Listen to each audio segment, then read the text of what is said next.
All right. Well, it looks like it is just about 1 o'clock Mountain Time, or 2 o'clock Eastern Time, or Central Time, or 3 o'clock Eastern. And if you notice, I actually am in Eastern Time Zone, so I am in the 3 o'clock 3 o'clock bunch uh, today in our session. But yeah, so time to get started and jump into many things. Let's see. Princess says, sorry I couldn't make it Monday. Oh, no worries. Yeah, actually, Monday was, Monday was, I was gonna say, Monday was kind of a stealth session that I snuck in kind of early, but it was pretty much all feedback, all kind of critique on stuff. So it's a good thing to check out if you hadn't. But yeah, so welcome everyone. This is DES 242, not 342, logo and identity. And we are in our second session of our third week of our fifth mod. So so welcome to all the video watchers before I get into saying some other stuff. But yeah, glad to have you all watching along via video as well. So as was kind of being alluded to in the chat about the videos and the sessions and just what's going on. As I said, in email and announcement formats, we were being just a bit flexible this week with our sessions because of the holiday, but also to just kind of I had some travel stuff that was happening when our sessions were supposed to be in session, so we just kind of flexed a bit.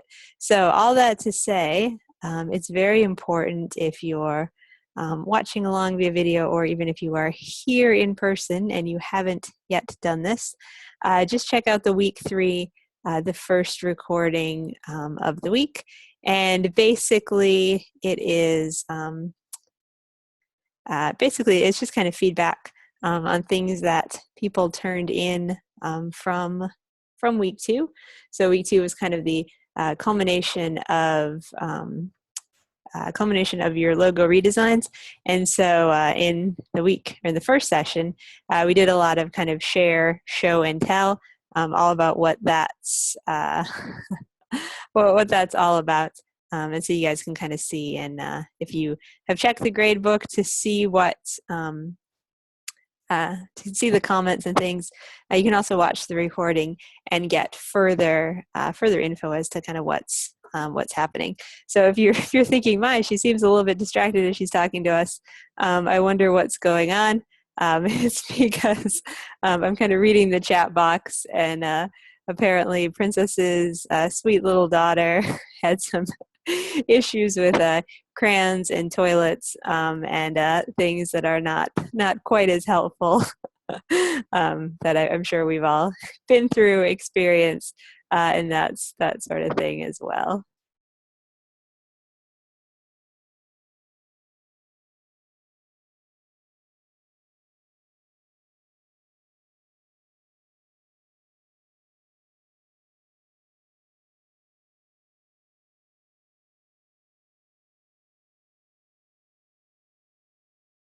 Oops, and sorry about that. Apparently I just lost sound there for a little bit.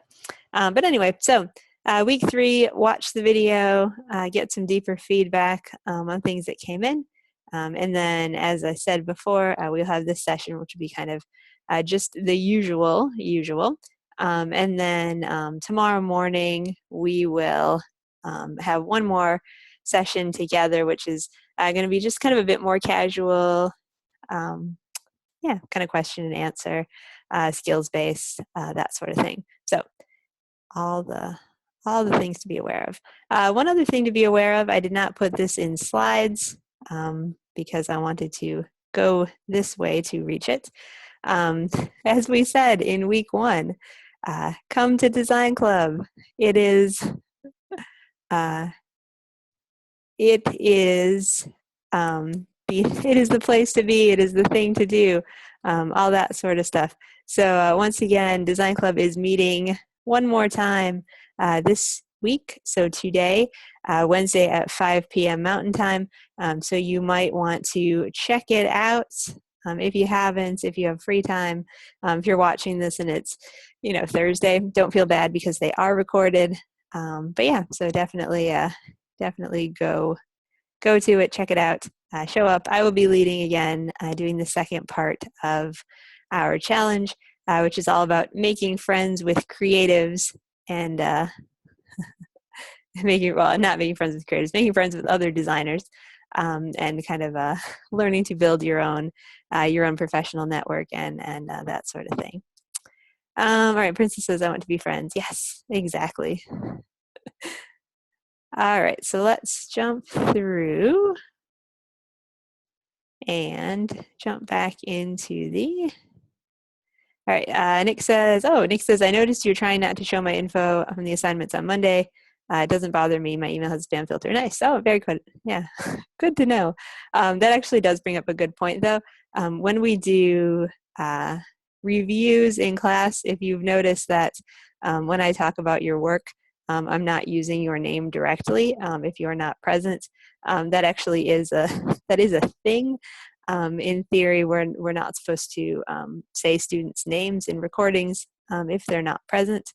So if ever, and I always feel like it's super awkward because I know your work, you know your work, and you're kind of like, why is she referring to me as this student? That feels so impersonal.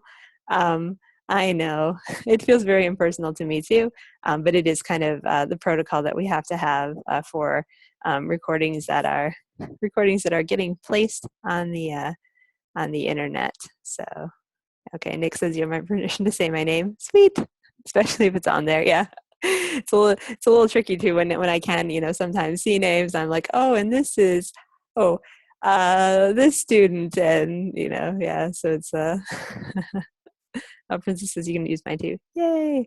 Yeah, it's one of those things that I think is it's very good because the internet is essentially the world, and so it's if you don't want your name or your identity being broadcast, like totally fine. I'm totally okay, and I fully support that, and especially your right to choose.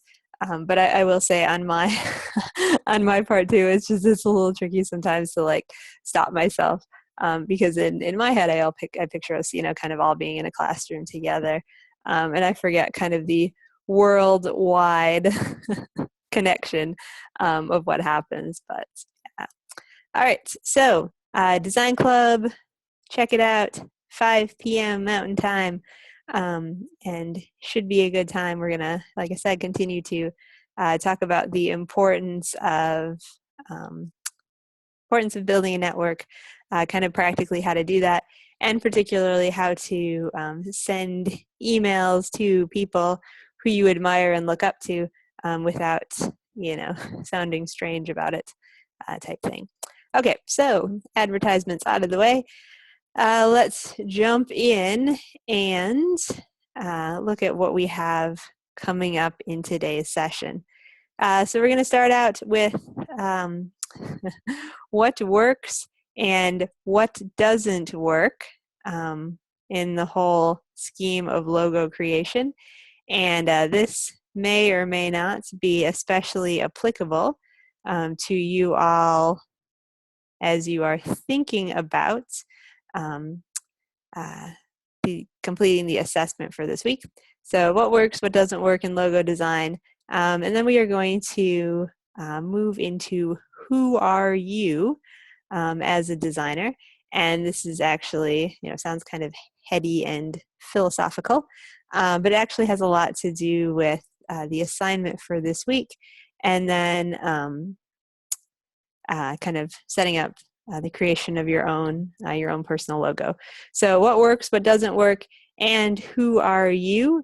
And definitely keep your eyes and your ears peeled because like I said, the information that we are going to talk about probably for at least the next half hour will have fairly direct application to your assessment. So kind of keep that in mind. All right, and speaking of the assessment, leads us very nicely into the learning objectives for this week. So we have 3. So first one, discuss the role personal brand identity plays in overall digital identity. So this is in the discussion for this week. Number 2, identify and apply 3 characteristics to produce a logo that encapsulates a unique identity. So this is all about you, if you've given the assignment a watch yet. And number 3, or I'm sorry, if you've given the assignment a read. And number 3, differentiate between effective and ineffective logo designs. And that's going to kind of be the focus of a lot of our session today. And then also will show up again in the assignment, or I'm sorry, in the assessment. All right, so let's jump into things. Okay, so we have effective and we have ineffective. And it's kind of funny because as I was writing both of these words in this fabulous font, Bifur, B-I-F-U-R, which is free and which has kind of been the trademark of this course. I actually realized if I were to say effective or ineffective to this font, I think I kind of know what I would say, and it's perhaps not as good or what I would have hoped for. But let's see. Nick says the text was ineffective. Yeah, I feel like this is kind of an ineffective font for this application, but it just looks like, or I mean, it just further illustrates kind of this idea that in graphic design, there's a lot of kind of gray areas. There's a lot of like, oh, there isn't one right answer. There's many.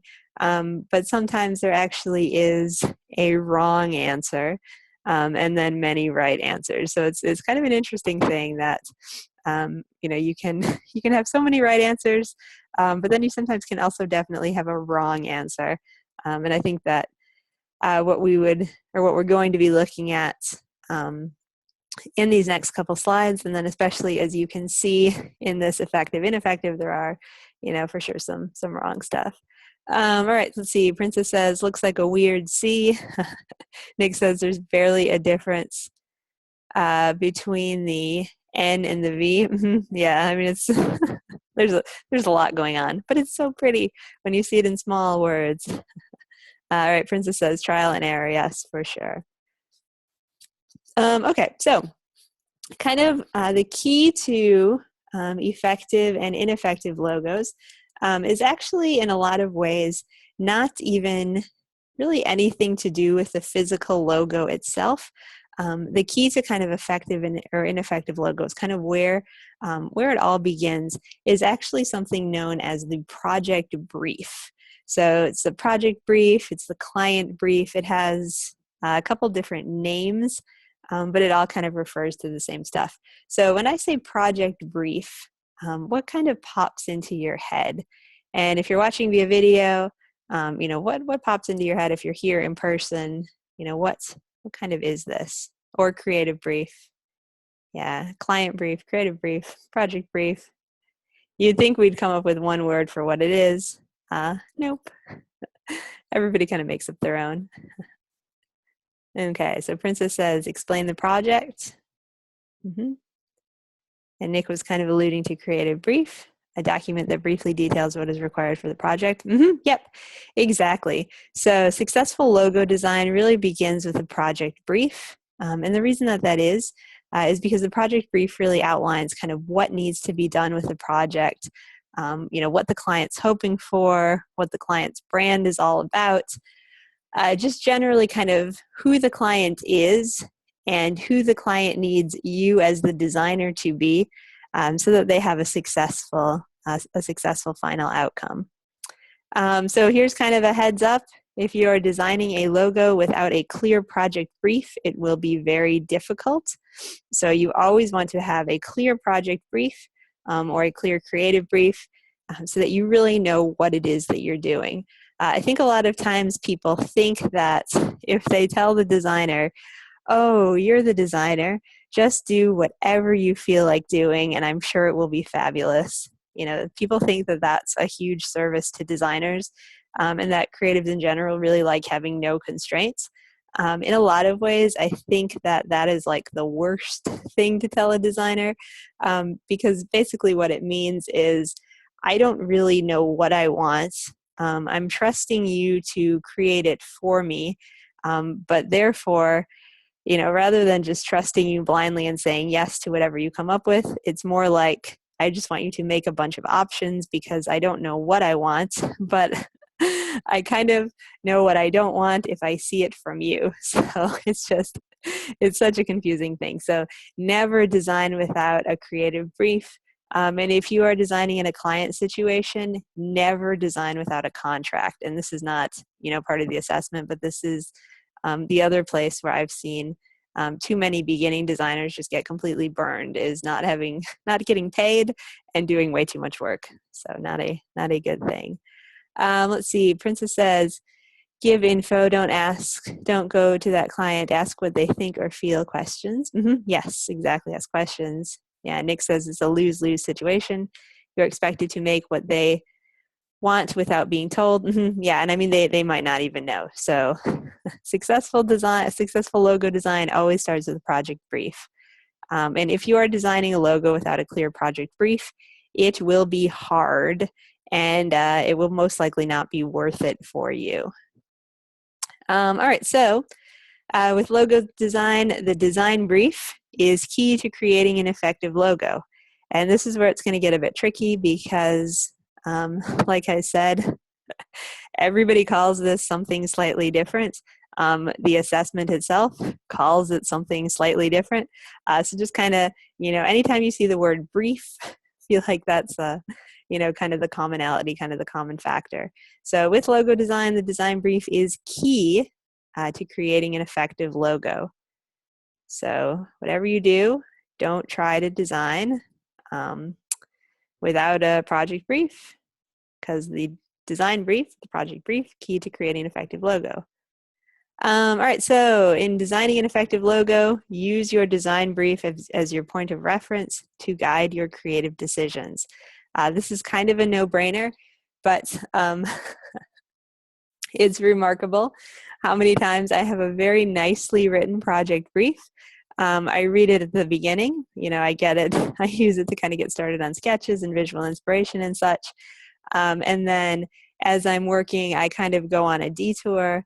I get really excited about the detour. And then suddenly I find myself designing something completely different. So if you are easily distracted, as sometimes I am, make sure that you're constantly referring back to your design brief. So, with color schemes, you're asking yourself, I really am completely crazy about this blue, but does this blue say happy, energetic, and, exciting, or does this blue say mellow? Kind of keep on checking in. Any decision that you do, kind of put it against your design brief and kind of see if it fits, see if it goes, and if it does, keep it. And if it doesn't, make the hard choice and say, I don't think this is really working. So we're gonna, kind of jump in a slightly different direction. Okay, so researching the client's industry is important in creating an effective logo for the following reasons. So this is, in the whole flow of things, imagine that first thing, you actually get a good creative and or design brief, and your client's been great in writing it, they've been detailed, they've given you all you need. So second step, and this is kind of where it goes back to you, you must do some research because you need to kind of educate yourself about things that are happening in the industry, things to be aware of, and even more things to avoid. So you can see here, researching the client's industry is important in creating an effective logo because research helps ensure the logo portrays the correct message. So you want to, make sure you're not doing like an oops moment of you think something looks cool, but it's actually like super taboo in the industry, whether it's color, symbol, whatever. Research helps to ensure the logo stands out in the corporate sector. So again, you want to fit in, but you want to also stand out. And it's a tricky thing to find the balance of, but when you latch into it, it's kind of genius. So it's a good thing. And then finally, research helps to ensure you understand what characteristics are important within the sector. So what, what things are valuable, what things you should stick to, what things you should embrace, that sort of thing. Oh yeah, Princess, I'd be happy to look at your assignment for sure. Okay, so research. So you get your creative brief, get your design brief, then you move into research into the client's industry. Again, effective in so many levels. All right, so next thing, when creating an effective logo, conduct research about your client's industry first. So before you jump into making, maybe sketch some ideas, because I know sometimes I'm like, oh, I just have all these great ideas, I just need to get them out, which is true and I think a good thing. But once you get the ideas out, once you kind of see what's going on, then do some research about your client's industry so you can really kind of educate yourself on what they're doing. Okay, so research your client's industry first, and if you, on the other hand, if you decide that you're like, meh, I think I can kind of guess, I think I know, or even more likely, I just don't have time because I have a short deadline and I have, 10 million other things I have to do. Chances are, if you don't research, you might produce an ineffective logo. So research on a client's mission, on their goals. That really is kind of the pillar for what you're creating. So you really want to make sure you do it, because if you don't do it, it may take you a whole lot faster to produce the logo, but the chances of your logo actually being a good, fitting, unique, amazing one may or may not be all that high. So you want to kind of keep that in mind as well. Okay, so this is kind of a bonus question that doesn't really fit into anything, but I thought it was important to put out there. Mono and monochromatic formats are something that is pretty much 99% of the time necessary when you are doing a logo. And I was about to say, does anyone have a guess what mono or monochromatic format means? But I actually put the definition on the slide, so we're not going to have that fun quiz question because that would be kind of a giveaway. But yeah, so mono or monochromatic formats, basically if you have a logo that is kind of tends to be more about if it's going to be printed.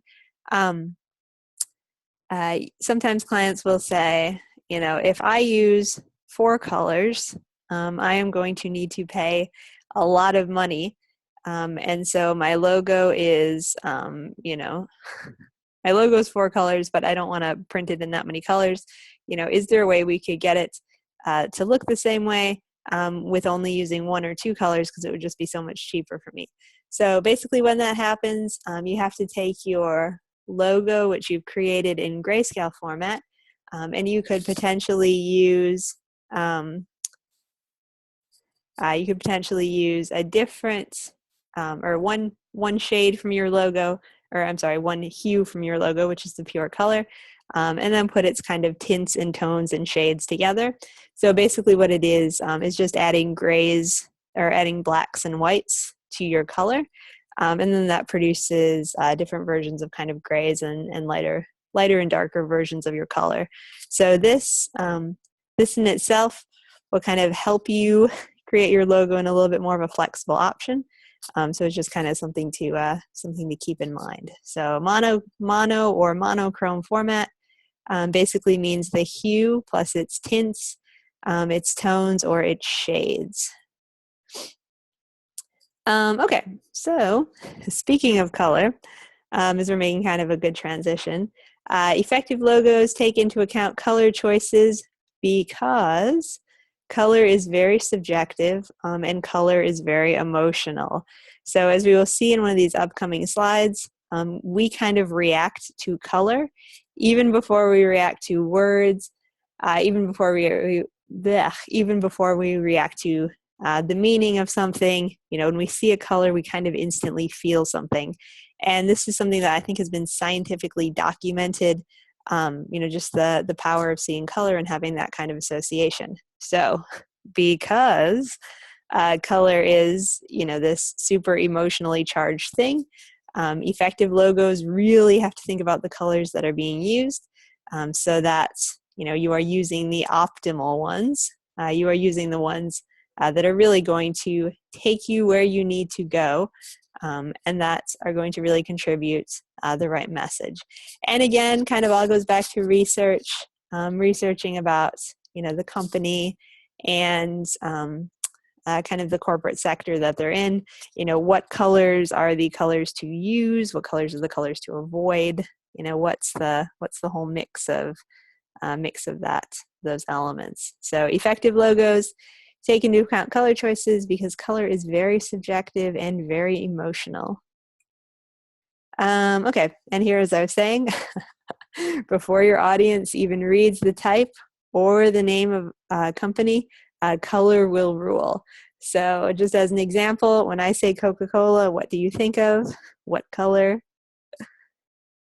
Is it blue? Is it purple? Is it gray? Nick says the iconic red. Exactly, you think of red. What about, now I'm completely drawing a blank on on some other colors. McDonald's, what colors do you immediately see? You probably don't see green, or you probably don't see blue. You see the golden arches and yellow and red. So, if a brand gets big, and if a brand kind of, really starts to gain traction, they will probably have a color that is completely them. And so even if another brand were to use that color, you kind of say, hey, I think that color scheme belongs to, these people over here. I don't think, why are you using it too? Nick says Mountain Dew green.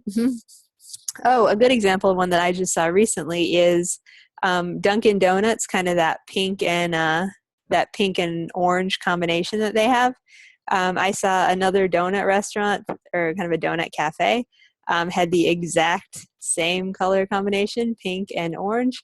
And I was like, oh, either they're trying to sneak in and be a Dunkin' Donuts, or there was some designer that was just completely clueless, because I don't know that was a smart choice on their end, just as far as kind of the legality of color.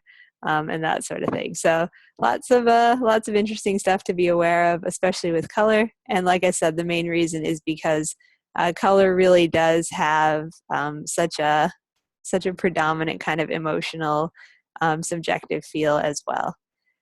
All right, so this is kind of, we're moving away from color into how to make an effective logo that can show up in a variety of places. Kind of whatever those places might be. So if you have a logo that is highly effective in a vertical layout situation, it's very helpful to design a horizontal alternate using all the same elements and really embodying the same look and feel. So we live in a world today, and I would dare say that every person who's ever lived has lived in a world at that time, where sometimes you have this beautiful logo, but it's extremely horizontal, so meaning it's very kind of tall and skinny, and you have a place where it needs to go that is extremely vertical, meaning that's kind of stretched and kind of landscape orientation, and you have to figure out how to make it fit. So kind of the first thought is just shrink it down really tiny, but then how would it fit in that area? So, you have to kind of tweak it in an appropriate way and make it work. But the easiest way, kind of the best way, is if you have a logo that is kind of either one or the other in orientation, that you are designing an alternate that would be used in different sorts of spaces and still kind of fit and feel overall cohesive. So same look and feel, but just slightly different elements, slightly different arrangements is always a good thing.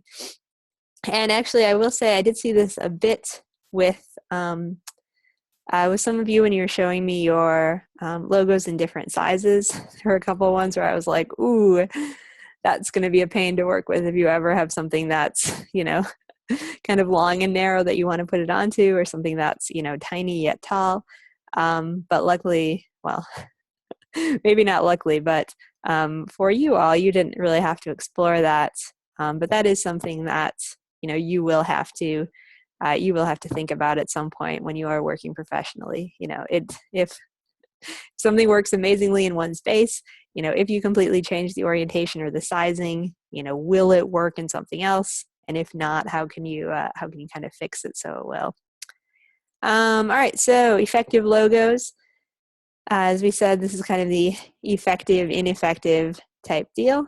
Effective logos have easy recognition, they have memorable composition, and they encompass all the client's requirements.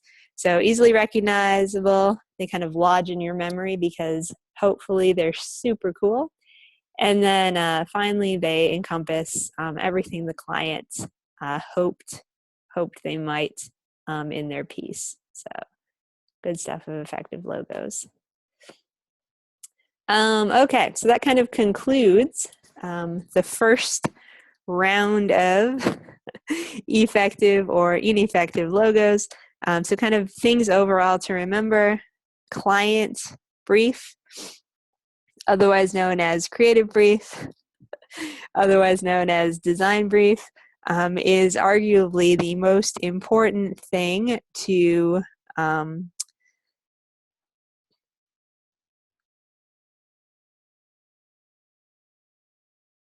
excuse me, I just had like a coughing fit, but I'm okay. But yeah, so those sorts of briefs are kind of the most important thing to guide you in the logo design process. And mostly this is so that you really do have clarity about what it is that you're producing and you're not trying to kind of figure out something on the fly. So kind of keep that in mind. And then once you are in the midst of creating a logo, very important that you do research on your client's field, on your client's industry, so you kind of know what's there, what's going on. And then once you make the logo itself, very important to think about the colors that you are using. So you're using effective colors. And then also the overall layout and orientation so that you have something that, really communicates, even if it's not, if it's not replicated in the exact same way. It's still communicating the same kind of message.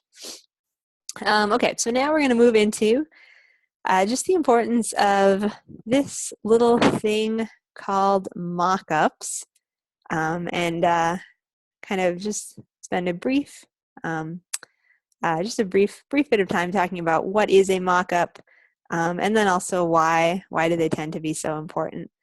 Let's see, Princess says, I use my name and my daughter's name, so it's Princess Morgan. Is that okay for the assignment? Mm-hmm. Oh yeah, for sure. Yeah, for the assignment you could have just about any name, any name you would want, as long as it's kind of, your design brand and such. Okay, so when I say mock-up, what comes to mind? And if you're watching via video, just take a couple seconds, say, when Lisa says mock-up, what do I immediately think of? If you're here, you can feel free to type in the chat box. So what do you think of when you think of mock-up?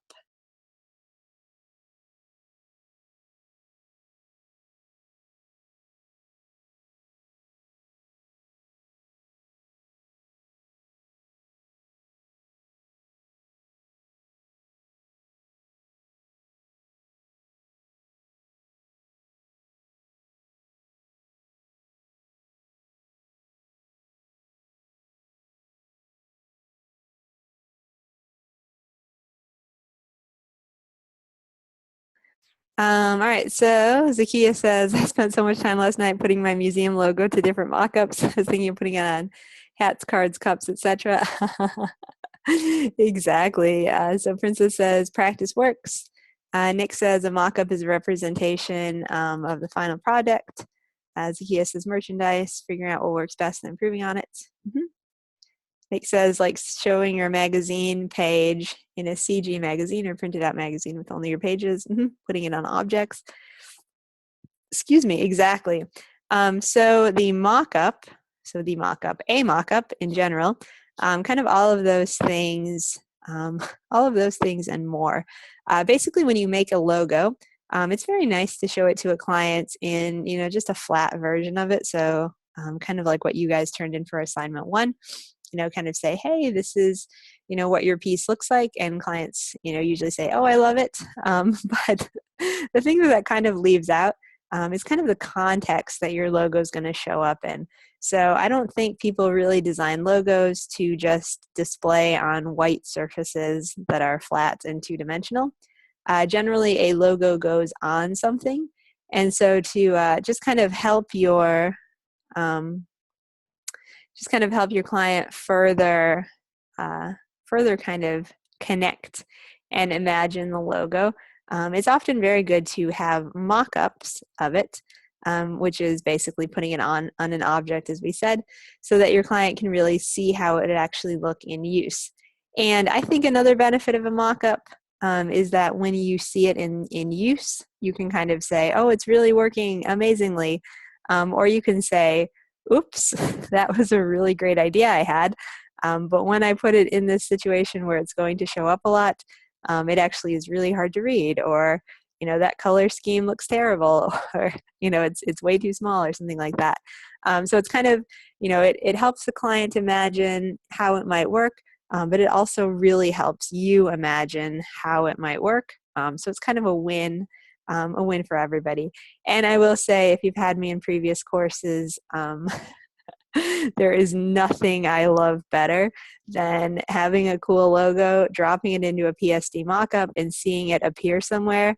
It's like magic, and it instantly turns, whatever you've designed into like a real object.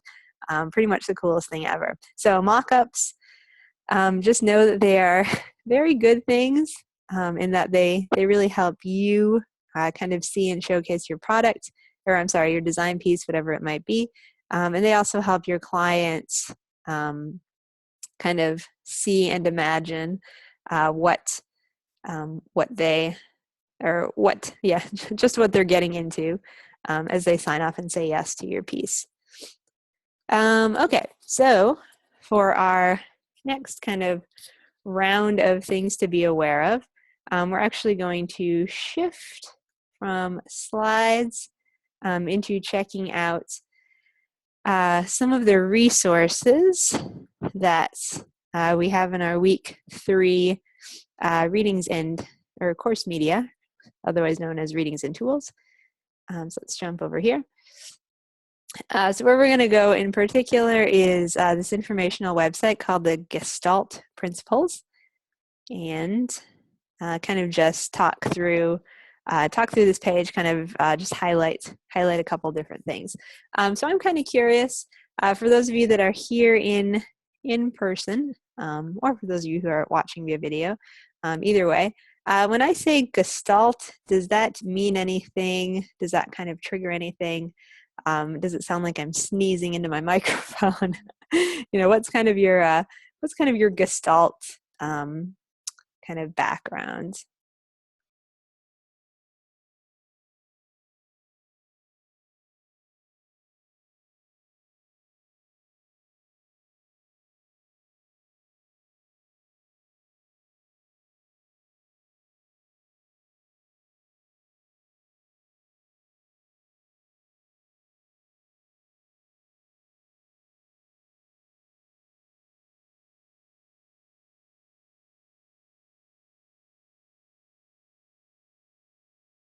Okay, let's see. Nick says, I've heard of it. I don't remember. Princess says, I'm not sure what it means.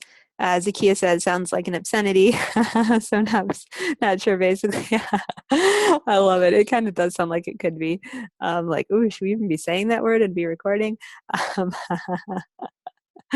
That's great. Okay, so basically what Gestalt is it is a word from the German.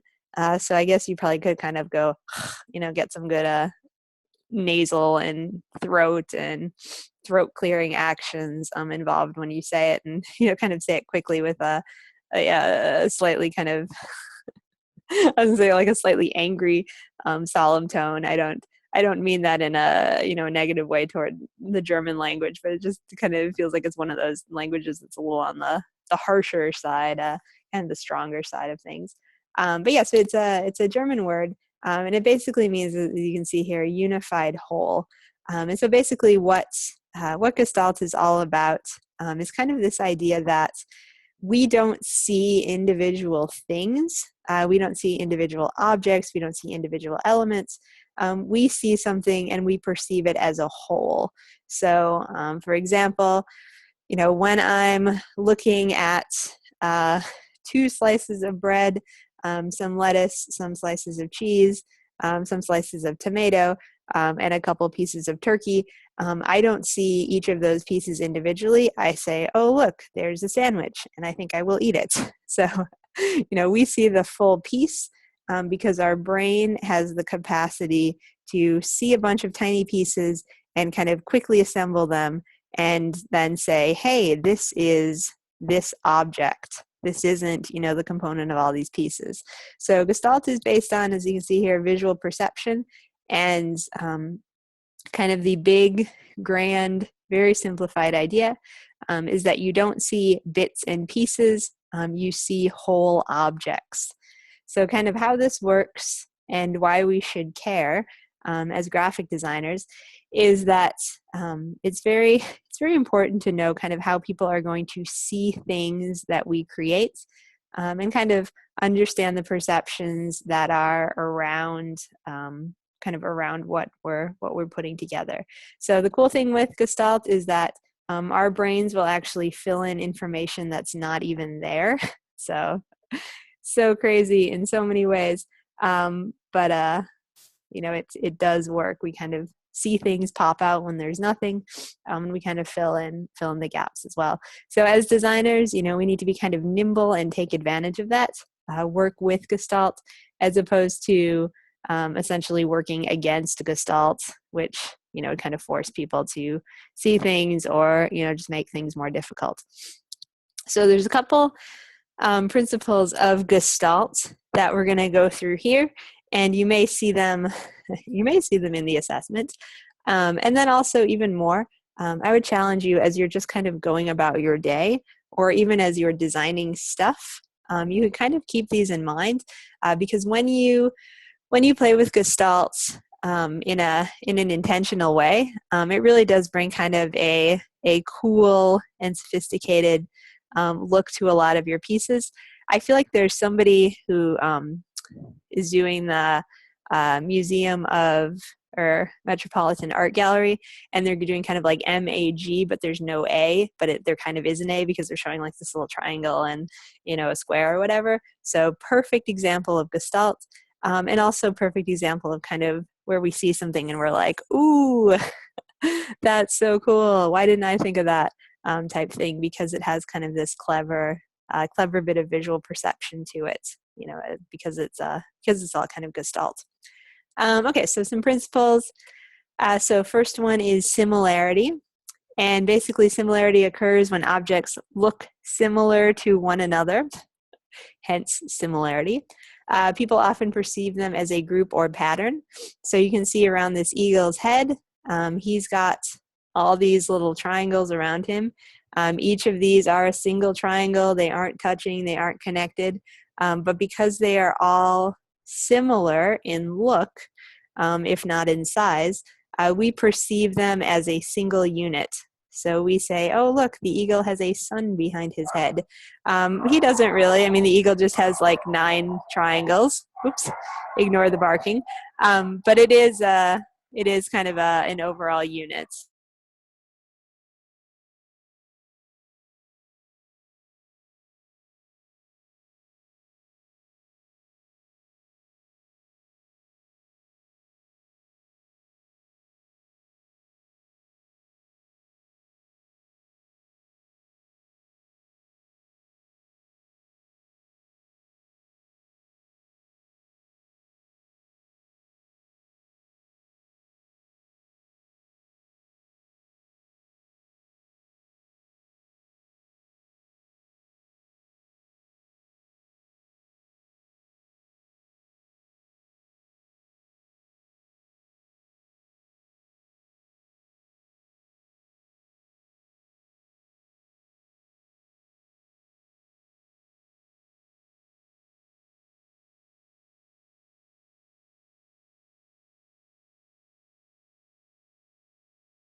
Okay, sorry about that. There's apparently some large commotion happening outside. And speaking of Gestalt principles of similarity, yes, Ruby is down there barking. She's actually with two other dogs. So similarity also works in sound. So when things sound different, or when things sound similar, it's kind of like we have three dogs turning into one. Same thing. Great for them to illustrate this in so many ways. Uh, okay, so you can see here unity occurs because the triangle shapes at the bottom of the eagle look similar to the shapes that form the sunburst. So it all works. It all works together. So kind of the important thing to think about is that when when similarity occurs, things can all be emphasized if they are different. One thing can be emphasized if it's different. So you can see here, officially it's called an anomaly, but kind of one of these things is not like the other. And when you kind of use that to your benefit, you really come up with something that feels kind of fresh and unique, and really stands out in some good ways. Okay, so first one, similarity. Moving to the second one.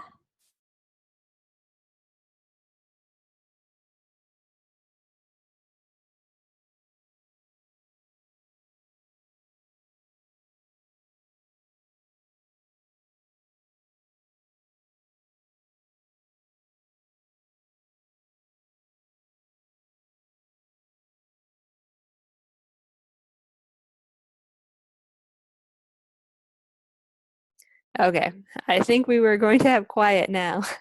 Ironically, we're just about to have a break, but for the break it'll probably be for the break it'll probably all be quiet here. Okay, so second principle. So we have similarity as the first.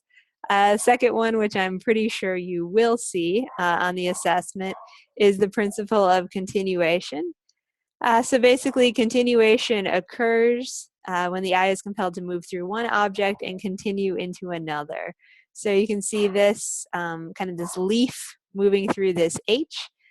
Great example of kind of how your eye flows and moves through some different objects. And it's very cool because even though two things may not be directly related, because they are kind of next to each other, because they have some kind of lines of directional movement, they really do connect together and turn into something that is so much greater than either part. So continuation, uh, things kind of move together.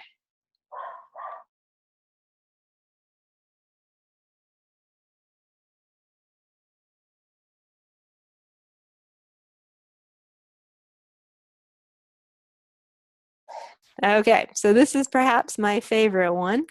This is the principle of closure. And basically, closure occurs when an object is incomplete or a space is not completely enclosed, but your eye actually is able to fill in the missing pieces. Because, like I said, you kind of can see even what's not there, and it turns into something else. So this is what was happening with the kind of the MAG logo that I was talking about earlier. This panda is a great example as well. We all see it, even though it's kind of blobs, essentially, if you look at each part. So again, great example of closure there.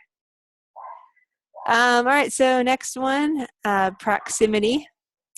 And I don't think your baby will quite like this one as much, but good stuff perhaps. Actually, I think we're going to take just a quick break so I can, and I know you guys are okay with the barking, but it's a little bit distracting on my end. So, all right, we're going to take our 10 minutes right now. If you're watching via video, we're going to we're going to be back. There will be silence, thankfully. And then we'll continue on with these principles.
All right, well, looks like we are just about done with break time.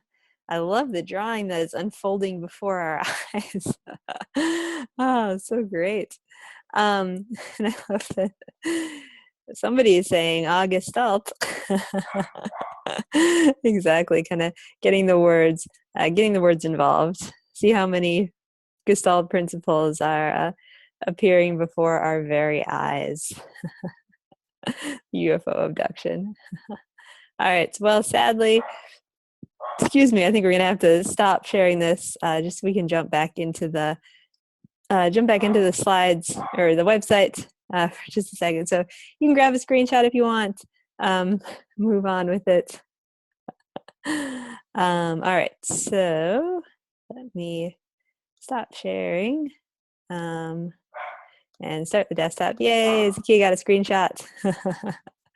Sweet. Okay, so we talked about just a quick review, similarity, continuation, closure, and now proximity. So proximity is a lot like the design principle of, it also starts with the P, C-R-A. Oh, I guess it is proximity as well. I was thinking contrast, repetition, alignment, and what does that P stand for? Which is proximity. So proximity, you can see here, occurs when elements are placed close together. So again, we don't see little things individually. We tend to see complete groups, and kind of whatever whatever that might mean, however they might be able to come together in a cohesive unit. So you can see 9 squares. They're all, separate, apart. But then when we put them all together, they're perceived as a single group because they become kind of a unit through their proximity. Okay, and then you can see here 15 figures form a unified whole, the space of a tree, because of their proximity. So again, we don't see the people. We tend to see kind of the bigger piece before. And then I don't know about you guys, but once once you start seeing the people, then you kind of like go back and forth as to what you actually see. And then I feel like I see like interlocking rings at some point as well. But kind of cool to see kind of what happens there as well. So princesses waves, yeah, exactly. So Gestalt principles, all good stuff to take note of, things to be aware of. Oh, and then one more, figure ground, which kind of white space, how that plays in. It's like, do you see 2 faces or do you see a vase? Kind of the classic figure ground example. So all these things can be found in the informational websites, in the course media page, and I would definitely encourage you to take a open the tab at least while you're doing the assessment, so that you can kind of refer back to these things as well. So good gestalt in so many ways. Okay, so one final thing we are going to do so that we can just kind of get even more of a good kind of heads up idea of what might happen, is we're just going to take a quick kind of brief pass through of the assessment, and kind of use it as a bit of a quiz for us to see what's coming. So let me get to that page.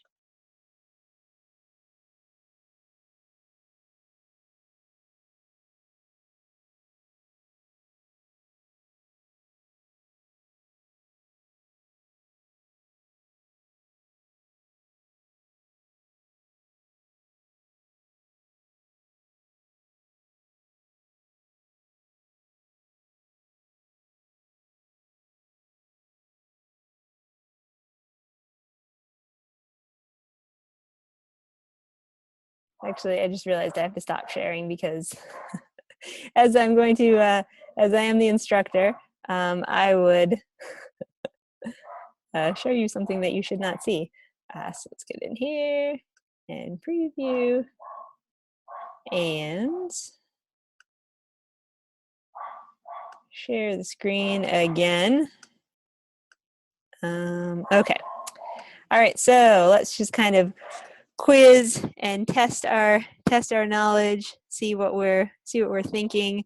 Like I said before, when you have quizzes and courses, there's every question, there's kind of 3 possible options for the question. So the questions that you see here may or may not be ones that you see as well when you go to take the quiz. So we can kind of do a little review this way. And you may or may not see these answers at some point as well. Okay, so if you have designed your logo in Photoshop using a variety of text effects and a colorful image manipulation and saved it as a JPEG, what will most likely be true if you need to print it on a 20-foot vinyl banner? This is kind of something we didn't go over, unfortunately, about resolution and sizing. But if you are designing in Photoshop, you're saving as a JPEG, and then you suddenly want to make it huge. So using something that was created for the web, and then going and putting it into a print format, what would probably be true of it? And Princess says it would be pixelated. Yeah, that would probably be very true. So pixelated, fuzzy, perhaps an option. So you want to make sure that when you are how you are designing is very consistent and cohesive with kind of the end goal that things will be produced in. Okay, so question 2. If you are designing a logo without a clear project brief, what is most likely to happen? What do you think? Good, bad, you will have a hard time. Okay. Princess is bad. Yep. As we said, it will be hard. Don't do it without a project brief to guide you. Okay, so Sun Industries. This logo contains 10 triangles, but the symbol appears as a single unit. Which Gestalt principle does this illustrate? So similar units or similar objects that appear as single units. We can kind of look back here, see what that might be. Hey, objects look similar to one another. Might be similarity. That's what I would guess. Okay, it's pretty straightforward. Effective logos take into account color because what is true about color usage within a logo? So does it vary? Is it subjective, emotional? Does it have universal meaning? 1 in every 8 people is colorblind, so they'll not be able to see part of your logo. The logo will disappear. Okay, so probably want to do color is subjective and emotional. Kind of a good thing to keep in mind. Okay. So if a logo is ineffective in black or in white or grayscale, can color be used to turn it into an effective logo? If so, how? If not, why? So does most of the above, really. So can a logo work in color but not work in black and white and not work in grayscale? And this is kind of an interesting bit of a conundrum. But yeah, what do you guys think who are here in person, or if you're watching the video? What do you think? Is it can it do it? Is there a way it can do it? Or must all logos first or always work in black and white before they can work in color? Okay, Princess is going for C. No, a logo must work in black and white. Nick is going for the same one. I'm actually going for the same one too, because if it doesn't work in black and white, chances are it's not going to work anyway. Okay, so effective logos most likely follow Gestalt principles. What does Gestalt mean? Woo-hoo. What does Gestalt mean? Dun, da, da, da. Unified wholes. Think of like Swiss cheese. Whole yet unified. I guess it's different wording. Okay, so effective logos must work in mono or monochrome formats. What is a monochrome format? Again, we kind of talked about this as kind of the bonus question surrounding color. So tints, tones, and shades are going for that as well. Yeah, mono equals 1. So one color, one hue is what kind of works through. All right, so would this logo be effective printed on a paper menu? Why or why not? Would it be effective printed on a paper menu? Yes, the logo is clear and easy to read. Yes, the logo is black and white, so it would be cheap to print. No, the logo lacks visual contrast and pop. Or no, the logo would get lost among all the content and needs more ornamentation. So there are going to be quite a few of these kind of what do you think as a designer type questions. And just give it, give some good thoughts and honestly, see what you might think with this. Let's see. Nick says, I'd say D. Really? I think it's nice, but we'll see. And I will say too, for these kind of questions, there will be a little bit of kind of flexibility because I think that I personally could be persuaded a couple different ways for it. So, when you put it down, if you don't get it right, I know that I'll be reviewing each of these and say, maybe could it be that one too? That sort of thing. Okay, so what quality do effective logos embody? So this again is something that we went over in the slides. So which one is an effective logo? Is it easily recognizable? Does it have a memorable composition? Or does it encompass all client requirements? Okay, Nick says all the above. Yep.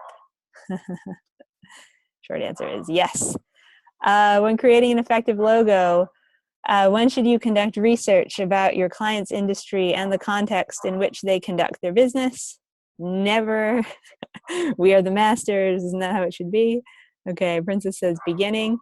Yep, exactly, at the beginning. Okay, so moving back to Gestalt, closure occurs when an object is blank or a space is not completely blank. Closure, Nick says at the very end after you get your money, exactly. Yeah, so have your tab open, go back and forth. Closure occurs when an object is incomplete or a space is not completely enclosed. So incomplete, not completely enclosed. All right, so in figure ground, the eye differentiates an blank from its blank. So again, just come down here, see it. The eye differentiates an object from, I think that should be, its surrounding area. So object, surrounding area, check in. According to Gestalt principles, how can you use figure ground to add interest and subtlety to an image? So what is figure ground? How can it be used? Okay, so complex. Let's see. Make the relationship between the two unusual, make it balanced, make it circuitous, make it positive. I think I'm going to do balanced. We'll see. Well, actually, we won't see because we're not doing the answers, but it's my guess. Let's see, Nick says, how many questions did you say it was sampling from? Each question has 3, is pulling from a pool of 3 possible choices. So I think there's 15 questions, so 45 questions total. So you're going to get any 15 of those. Yeah. So. Okay, so according to Gestalt principles, why are these 15 separate figures seen as a single shape? So again, the humans in the tree, see what that might be. I think it's this one. We shall see. Well, I'm saying I think it's this one, and literally I'm guessing, so check I know if we checked the tab, it would be a good thing. I'm avoiding that since I know also it's 2:17 Mountain Time, so we want to keep on moving. So what does Gestalt theory describe? Again, what does Gestalt mean? We kind of went through those ideas. So basically, Gestalt, anybody have any guesses who is present here? What is Gestalt? What might it be? Okay, Princess says visually. I'd say yes. Okay, so that gave you kind of a good overview of the quiz, kind of things you might see, ideas you might engage with, that sort of thing. So kind of the key things I would say are make sure that you are checking out course media. Make sure that you do have the tab open for the Gestalt, because there will be several questions from that. No matter how you no matter how you shake it out, shuffle the quiz questions. And then also make sure too that you have kind of thought about the session that we just had together.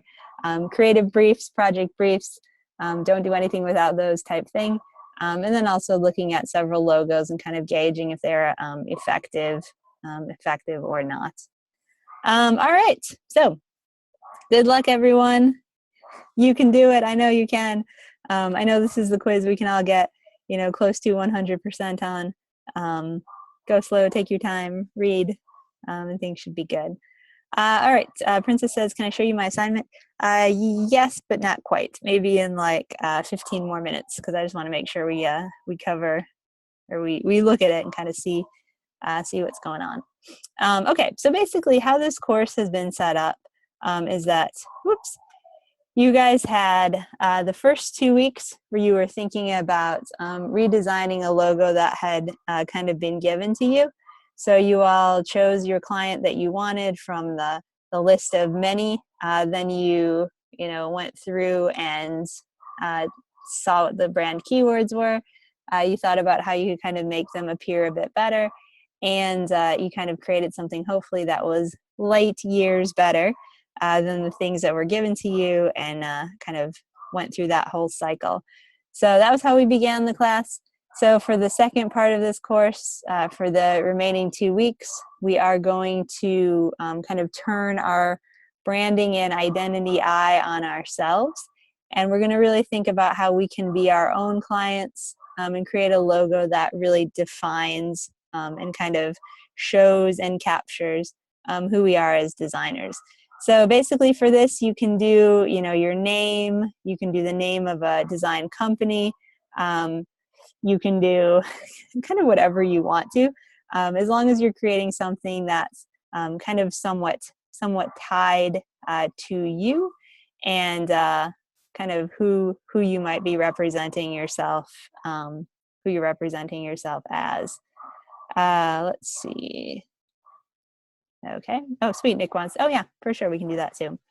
Okay. So you can see, read the background. As a professional designer, others will often look to and hire you to create a logo, overall visual identity for them. Though excelling at this work is important because it allows you to have a sustainable career, it is also very important to occasionally turn your professional eye on yourself, designing or redesigning your own personal logo, and ensuring that your own digital identity is as cohesive and as effective as possible. So, there's an old saying that working for yourself is the hardest when you're a designer, but it's something that you need to do and you need to pay attention to, because if you do not, you will kind of risk having a shabby, poorly thought out identity.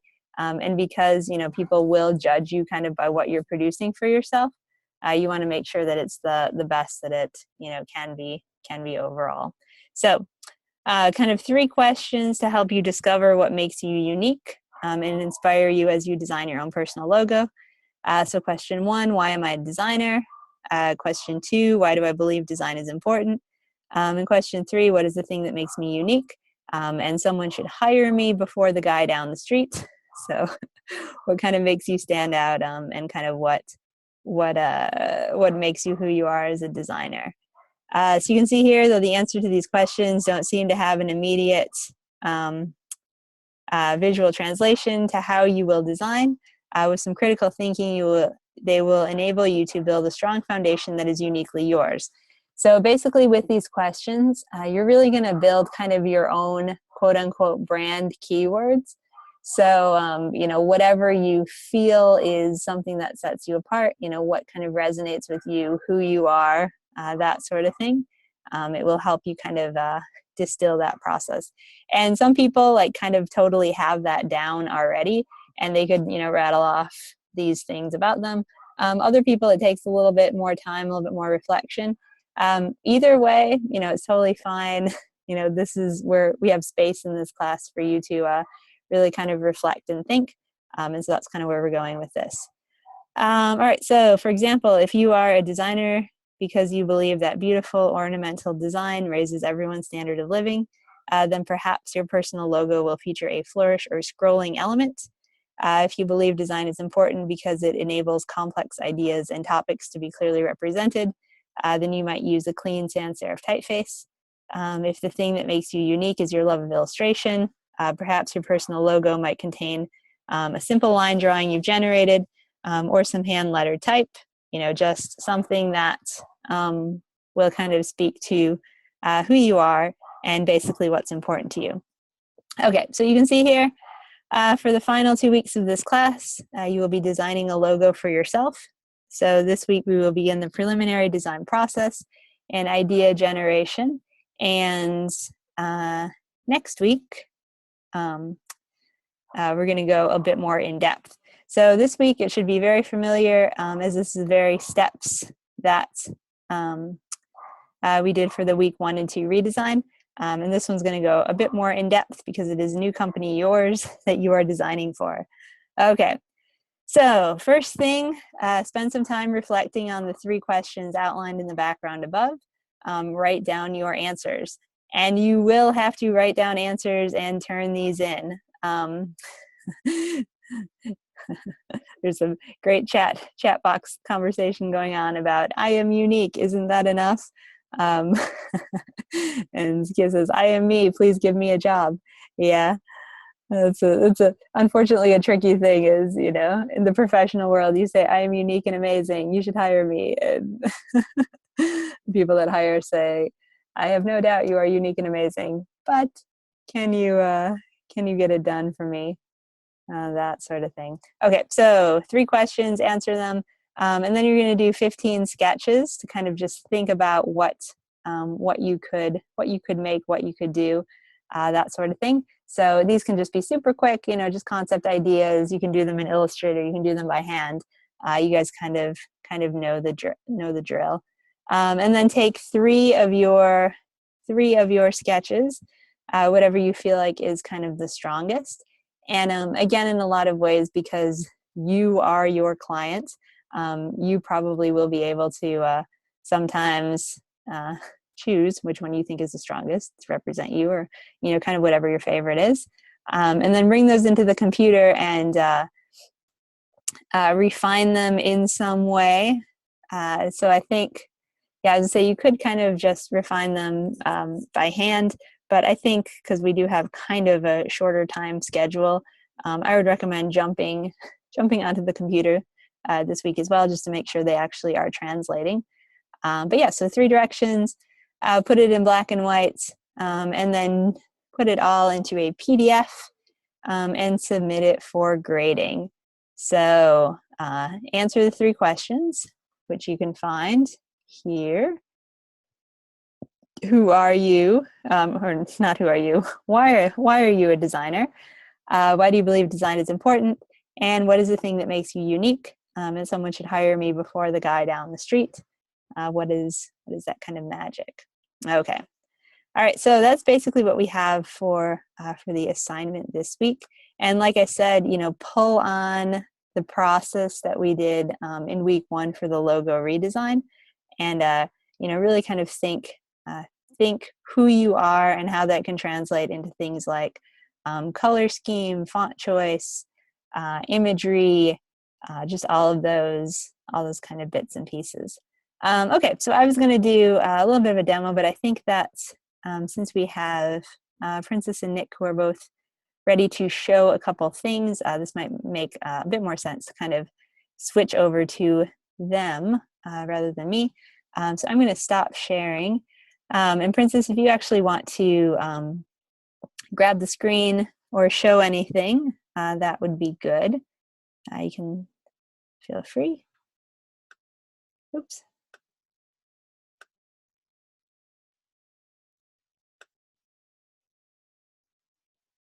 Oh, nice. Nick says, maybe I'll make a logo for my girlfriend. She wants to make comics.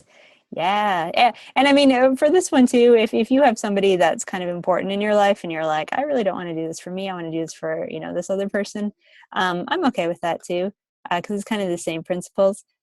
Just know that designing for other people sometimes can be quite tricky, especially if they are people that you that you are connected to.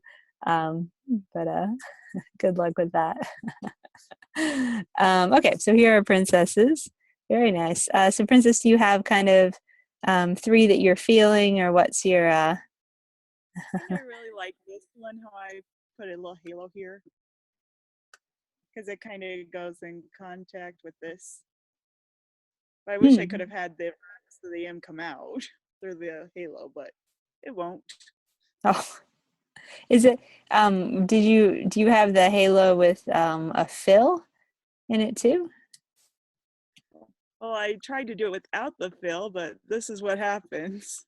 The Oh, other fill comes through. okay. It looks like if you just had one, if you just had one circle, um, maybe you could do it with like a thick stroke circle and a circle with no fill and just a really thick stroke. That seems like that might work. So delete that big circle or the inside circle.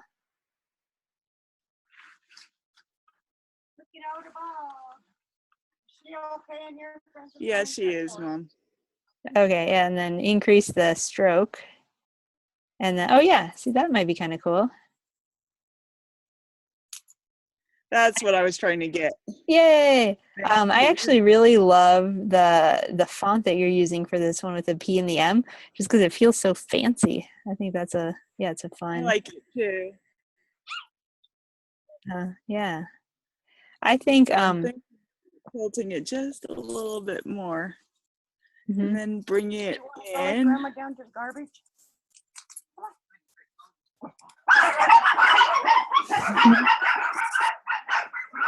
Sorry, those are my chihuahuas. Oh yes.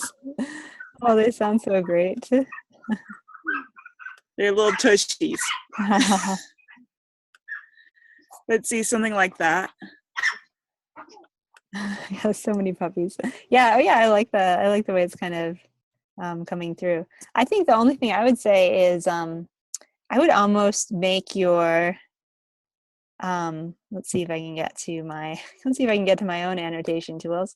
Um, I would almost make the text that's underneath where you say Princess Morgan's stuff. I would just if you could make it that much bigger so it's a full span, and then kind of keep the Tiny Angels graphic arts like centered underneath that. So does that make sense? Just so that it would be so that the type would be the same width as the box. Okay, so make the top part more bigger. Yeah, and I mean you can just put the type in maybe like 4 or 5 points bigger than whatever it is, and that should it should space itself out just for that top line. So yeah, I Okay, like that. so this one is one. Let me Uh-huh. mark him.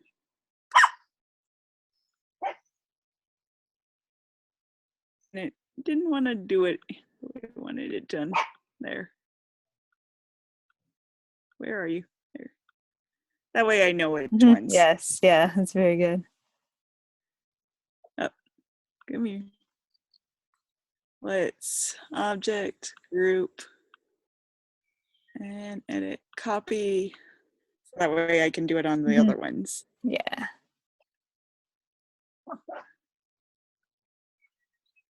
Let me zoom out so you can see them all. And I have little sheets here for, fixing Oh, them. nice. Yes, your layout is so nice and organized. This is very good. Everybody watching, take note of Princess's artboard usage. This is perfect. I oftentimes when I'm working in Illustrator, I just like it's like a messy tabletop. I just like start things and throw them on the artboard. But so much better I when you have just a took plan. my original layout and added the halo. Mm-hmm. That was my original logo, but I decided, let's improve it. Yeah, add some more pieces. I kind of like this one, Mm-hmm. you know, with the angel wing and the halo. Mm-hmm. Yeah, I like that one too. I feel like on that one I would just make the kind of the angel wing and the halo just a little bit like thicker because I feel like I'm kind of losing them compared to the uh, compared to the type. Let's see. Nick says my only concern is that the wing is too complex. Yeah, I mean I'm not. I think I like the first one better, but I do too. yeah, Hi, Mama. it's a third. Yeah, well, it's a second, I guess. Sorry, I had to go for my baby. Oh yeah, no problem. Grandma took her around the house and let her through the fence there so she'd come attack me. I kind of like this one too, but I should have made it a little wider. Mm-hmm. Yeah, I'm kind of losing the I'm losing the middle part. But yeah, I like the idea too of the frame. Yeah, nice. It looks like you have, a couple different options as well. I kind of actually like it too without the halo, so that's an interesting idea you could think about. I'm going to choose 4 instead of just 3. Okay. Uh-huh. So that original 2 Mm-hmm. and just fix the letter. Mm-hmm. Yeah, I think so, and just kind of just make it a little bit wider, just so they really feel connected. Mm-hmm. Okay. Yeah, it looks great though. I like too that you're just working with kind of the simplicity of your letters. So I think that's working Yeah, I nicely. figured that would be the best. Mm-hmm. And I kind of traced part of the wing and then did the rest on my own. Oh, nice. That. See, I used the pin tool for the whole thing. Oh, that's very good. Yeah, I like that wing. I just used the pin I traced using the pin tool on just this part right here. Mm-hmm. Is this one little ledge right here. Oh, that's so And then I good. did the rest myself. Uh-huh. Because I had trouble getting it to, kind of go the way I wanted it to. So I Yes. used it as kind of a guide. And so yeah, in so many ways I get that. Yeah, for sure. Let me mute so that way you don't hear them. Mhm. Sorry about them. Oh, no problem. Okay, so yes, if you want to unshare, I think Nick was going to do something, or I wanted to show you what I wrote too, real quick. Oh yeah, go for it. I went above and beyond the 150 words.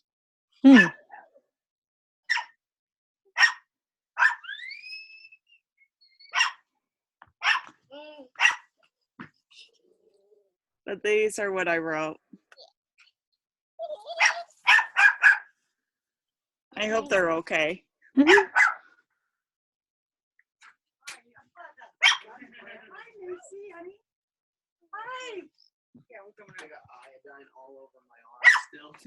That's great. You're not afraid to skip sleep.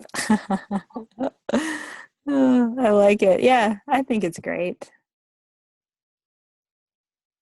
Should I add your name and the class and stuff on top? No, I mean you can just keep this as is, and then just turn it in because I'll see it connected with you with your submission, so you should be fine. All right. So just this and this turn in, right? Once I'm done refining. Yeah. And on this one with the wing and the halo, do you want me to just make this bigger, the words? Or I think could you increase the stroke size perhaps on the wing and the halo and see how that might work? Because it seems like it seems like we're kind of getting a little it's getting a little bit lost. Okay, fix the wing and halo. Okay. Mm-hmm. Yeah. I'm just making sure I have every note right. And I really like how this frame comes out. It makes it look more elegant. Mm-hmm. Yeah. I just need to make the frame a little wider and make this stand out. Mm-hmm. Yeah. The edges where the fix the Princess Morgans here, make that larger, keep that centered. I'm just gonna run my garbage. Okay. Yeah. I got all the. You got her. Tom, much. Thank you so much. I'll stop sharing now. Oh, okay, sounds good. Yeah, and thanks for sharing. It's fun to see, what's there. And I feel like, yeah, I mean, you can just be super simple in a lot of these, and yeah.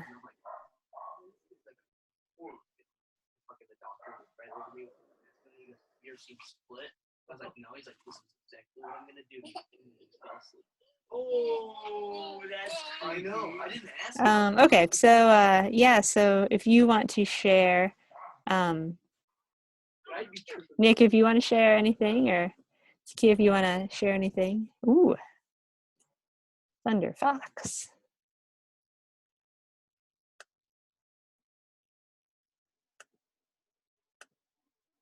Okay. Oh yeah, no problem, Princess. Thank you. Okay, I won't be talking, just typing, but I will only be showing my logo, not the ones I'll be working on this week. Oh yeah, no problem, Princess. Thank you so much for coming. Oh yeah, looks great. Thunder Fox. Yeah, this is a great example of if it works really well in a horizontal version, make a vertical orientation version as well, just so it really does really does work. Yeah, I think it's working great. As Kay says, I love it. Yeah, I do too. One thing I'm a little iffy on, and this might just be a me thing. I don't like so much where the text is actually running vertical. I like where you've actually flipped it, mostly because I have a hard time reading vertical text. So I'm just going to weigh in on that. But Nick says that's why I made both. Yeah, I kind of have a hard time reading it, and I don't know why, because I mean, I know it's a thing, and I know that a lot of people do it. But for whatever reason, when I see it, I'm like, oh, it's so hard to read. So that I think that would just be my one thing is, yeah, I'm glad you flipped it so that it's not actually running vertical. But yeah, it looks really good. I like it. Thunder Fox.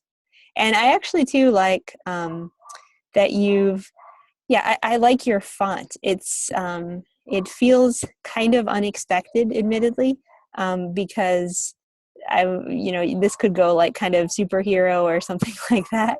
But I like how you did okay, Lucius Pro. Yeah, it uh-huh. Yeah, I like the lightness of it. I think it's working with um it's working with the bold contrast too. Yeah, I get fun, energy, and fun. Very cool, and I love the illustration. And it kind of actually reminds me of my own personal graphic design logo, which is Ruby Joy Design, and I have a little outline of a Yorkie. So even though she's not a fox, but same kind of idea. I feel like she's very fox-like in so many ways. But yeah, super cool. Thanks for sharing.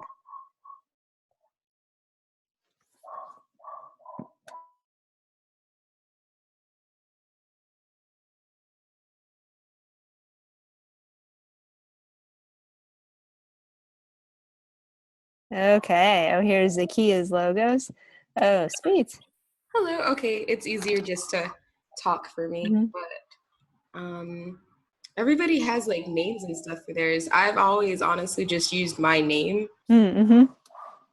or more like my nickname. But like I showed you before, Mm-hmm. I like this one.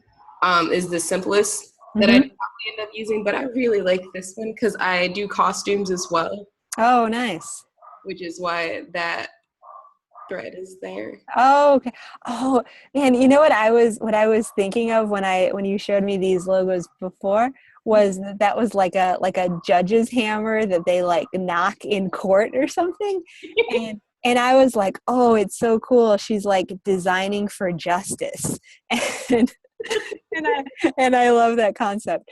But now when you say thread, I'm like, "Oh, okay, I totally see that as well." Um, but yeah, it's a great example of how one person sees one thing and another person sees something else. So but either way, I actually really like it. Yeah, you might actually, for it being a spool of thread, you might consider just adding like a little like needle or something here, just so we know what it's supposed to be. That's a good idea. I'll probably end up doing that. But yeah, no, I love the combination, and I love the pencil part in it too. Very cool. And then let's see. Can you see the hot air balloon one, or is it still just showing the one? It's still just showing the one. Yeah, I think you have to maybe stop sharing and then share another screen or do something in that effect. Okay, there it is. I really like this one. I know that I'd have to take away a great deal of the sketchiness. But I really, really like this one as well.